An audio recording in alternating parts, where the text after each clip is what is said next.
நீங்க polar farad breeding பண்ண போறீங்களா? அப்போ இந்த வீடியோ உங்களுக்கு தான். நான் எப்படி ப்ரீடிங் பேர் செட் பண்ணேனோ, அதே மாரி தான் உங்களுக்கும் நான் சொல்லி தர போறேன். ஸோ இது எல்லாமே என்கிட்ட ஹேட்ச் ஆன குஞ்சுகள் தான்.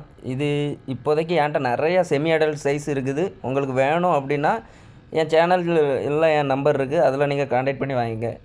ஸோ எப்படி நம்ம ப்ரீடிங் பேர் செட் பண்ண போறோம் அப்படின்னீங்கன்னா, செமி அடல்ட் சைஸ் இப்படி தான் இருக்கும். ஸோ இந்த சைஸில் நீங்கள் நான் இந்த சைஸில் தான் நானும் ப்ரீடிங் பண்ணேன். ஏன்னா டைமில் ஒரு 50 முட்டை போல் தான் வைக்கும். அடுத்து செகண்ட் டைம்லேருந்து நிறைய எக்கில் பண்ண ஆரம்பிச்சிடும். செமி அடல்ட்டில் இந்த சைஸ்லேயே நீங்கள் ஒரு 6 மீன் வாங்கிட்டு வந்தாலே போதும். 2ன்னு வாங்காதுங்க, குறைஞ்சது 6 மீன் வாங்குங்க. 6 மீனை ஒரே டேங்கில் ஆட் பண்ணுங்கள். அந்த ஒரே டேங்க் ஆட் பண்ணும்போது நிறைய அந்த பைப்பு கலசம் அதெல்லாம் நிறையாவே டேங்க்குள்ளே வைங்க. குறைஞ்சது ஒரு 3 கலசமாக ஒரு 3 பைப்பாவது வைங்க.